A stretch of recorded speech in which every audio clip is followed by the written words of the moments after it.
നമസ്കാരം. ഇന്ന് നിങ്ങളുമായി പങ്കുവെക്കുന്ന വിഷയം ജൈവ വൈവിധ്യവുമായി ബന്ധപ്പെട്ട ചില കാര്യങ്ങളാണ്. ജൈവ വൈവിധ്യം വളരെ വേഗത്തിൽ നമ്മുടെ ലോകത്തു നിന്ന് മറയുന്ന ഒരു സാഹചര്യമാണുള്ളത്. ചില ജീവജാലങ്ങൾ ഇല്ലാതാവുകയും പുതിയവ ഉണ്ടായി വരികയും ചെയ്യുന്നത് പ്രകൃതിയിൽ സ്വാഭാവികമായി നടക്കുന്ന കാര്യമാണ്.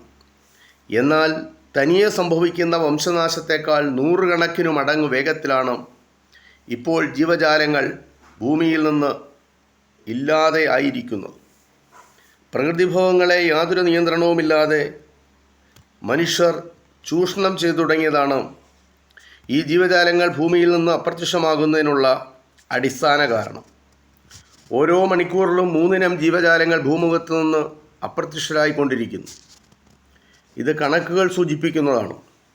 വർഷം തോറും ഏതാണ്ട് 20,000 ജീവിവർഗങ്ങൾക്ക് വംശനാശം സംഭവിക്കുന്നു.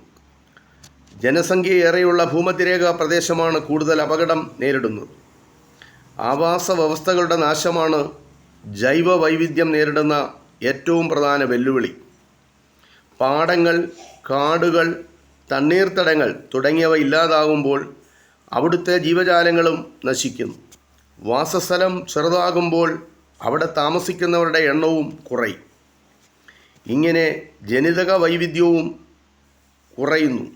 അമിതമായ മീൻപിടുത്തം, വേട്ട തുടങ്ങിയവ ജന്തുജാലങ്ങളിലെ വൈവിധ്യത്തിന് അത് തിരിച്ചടിയാണ്. മലിനീകരണവും അതിൻ്റെ ഫലമായ ആഗോളതാപനം പോലെയുള്ള കാലാവസ്ഥാ മാറ്റങ്ങളുമാണ് മറ്റു ചില കാരണങ്ങൾ. മഞ്ഞുരുകുന്നതും മഴ കുറയുന്നതുമെല്ലാം പ്രകൃതിയെ സാരമായി ബാധിക്കുന്നു. കടലിലെ ചൂട് കൂടുന്നത് ആയിരക്കണക്കിന് കടൽ ജീവികൾക്ക് താവളമൊരുക്കുന്ന പവിഴപ്പുറ്റുകൾക്ക് നാശം സംഭവിക്കുന്നു. മറ്റൊരിടത്തു നിന്നും കൊണ്ടുവരുന്ന പുതിയ ഇനം ജീവജാലങ്ങളും ഒരു പ്രദേശത്തെ ജൈവ വൈവിധ്യത്തെ തകിടം മറിക്കുന്നു.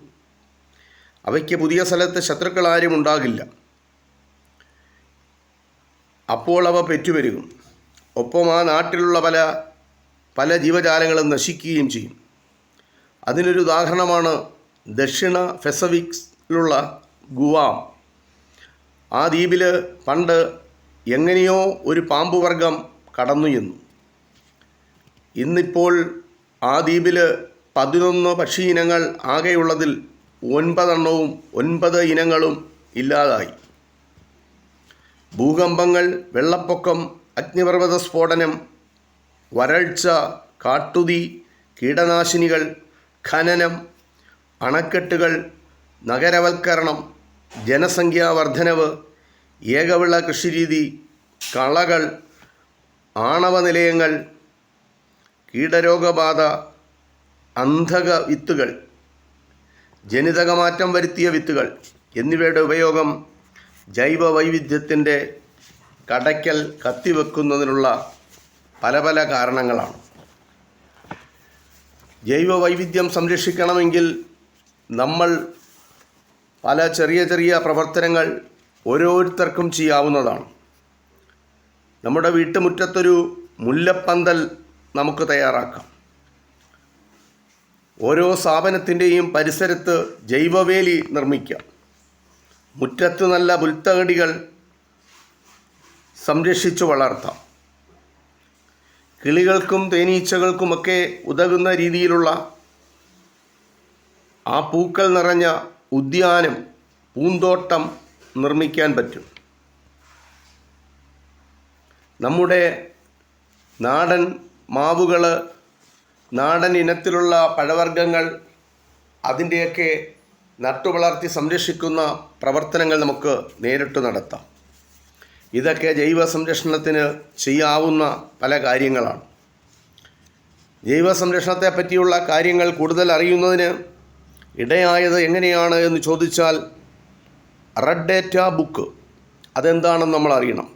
വംശനാശ ഭീഷണി നേരിടുന്ന ജീവജാലങ്ങളെക്കുറിച്ചുള്ള വിവരങ്ങൾ സൂക്ഷിക്കുന്ന ബുക്കാണ് red data book. International union for the conservation of nature IUCN ആണ് ഇത് പ്രസിദ്ധീകരിക്കുന്നത്. 1964 മുതൽ ഓരോ വർഷവും വംശനാശ ഭീഷണിയുള്ള ജീവജാലങ്ങളുടെ ലിസ്റ്റ് റെഡ് ഡേറ്റ ബുക്ക് പ്രസിദ്ധീകരിക്കുന്നുണ്ട്.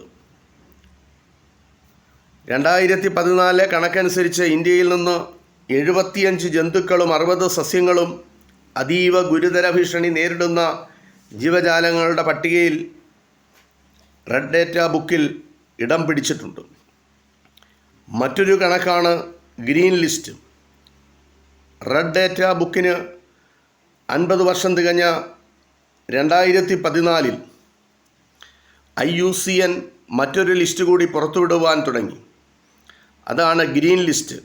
പരിസ്ഥിതി സംരക്ഷണ പ്രവർത്തനങ്ങളിലെ മാതൃകകളെ പരിചയപ്പെടുത്തുന്ന ലിസ്റ്റാണത്. വിവിധ ജീവിവർഗങ്ങളുടെ സംരക്ഷണത്തിന് ആഗോളതലത്തിൽ മികച്ച പ്രവർത്തനം കാഴ്ചവെച്ചിട്ടുള്ള കേന്ദ്രങ്ങളാണ് ആ ലിസ്റ്റിൽ ഉൾപ്പെടുത്തുന്നത്.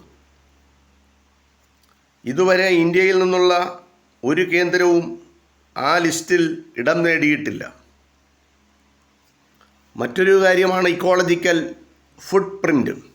പരിസ്ഥിതിയെ നാം വിവിധ ആവശ്യങ്ങൾക്കായി ഉപയോഗിക്കുന്നു. അതിൻ്റെ ഫലമായി പല ആഘാതങ്ങൾ ഉണ്ടാകാറുണ്ട്. ആ ആഘാതങ്ങളെയാണ് ഇക്കോളജിക്കൽ ഫുട് പ്രിൻ്റ് എന്ന് പറയുന്നത്. മനുഷ്യൻ പരിസ്ഥിതിയെ എത്രത്തോളം ആശ്രയിക്കുന്നു എന്നതിൻ്റെ തെളിവാണിത് സൂചിപ്പിക്കുന്നത്. World wide fund for nature WWF global footprint network എന്ന സ്ഥാപനവും ചേർന്നാണ് ഇതിൻ്റെ കണക്കുകൾ തയ്യാറാക്കുന്നത്. മനുഷ്യൻ്റെ വേഗത്തിലുള്ള പ്രകൃതിവിഭവ ചൂഷണങ്ങൾ കാരണം പ്രകൃതിയെ പുനർനിർമ്മിക്കുവാൻ വളരെ സാവകാശമേ പറ്റുകയുള്ളൂ. മറ്റൊരു റിപ്പോർട്ടാണ് ജീവഗ്രഹ report. World wide fund for nature പ്രസിദ്ധീകരിക്കുന്ന ഒരു റിപ്പോർട്ടാണ് ജീവഗ്രഹ റിപ്പോർട്ട്. ജീവമണ്ഡലത്തിൽ ജീവിക്കുന്നവയുടെ കണക്കെടുപ്പാണിത്. 1998 ആദ്യമായി ഇത് പുറത്തിറങ്ങിയത്. തുടർന്ന് ഓരോ 2 വർഷം കൂടുമ്പോൾ ഇത് പരിഷ്കരിച്ച് ഈ പതിപ്പ് പുറത്തിറങ്ങാറുണ്ട്. 1970 മുതൽ ഉള്ള കാലയളവിൽ പക്ഷികൾ, മീനുകൾ, സസ്തനികൾ, ഉഭയജീവികൾ, ഉരഗങ്ങൾ എന്നിവയുടെ എണ്ണത്തിൽ 60% വരെ കുറവുണ്ടായി. ഏറ്റവും കൂടുതൽ അപകടം നേരിടുന്നത്, ഇല്ലായ്മ ചെയ്തു വരുന്നത് ശുദ്ധജല ജീവികളാണ്. ഇതെല്ലാം ഈ കണക്കിൽ വ്യക്തമായി രേഖപ്പെടുത്തിയിട്ടുണ്ട്.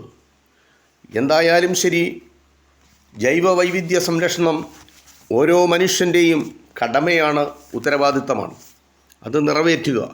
വരുന്ന തലമുറയ്ക്ക് സുന്ദരമായ ഈ പ്രകൃതിയെ, ഈ ഭൂമിയെ കാത്തുപരിപാലിക്കുവാൻ നമുക്ക് ഓരോരുത്തർക്കും കടപ്പാടുണ്ട്, കടമയുണ്ട് എന്ന ചിന്തയോട് ഈ വിഷയം ഇവിടെ നിർത്തുന്നു. നന്ദി, നമസ്കാരം.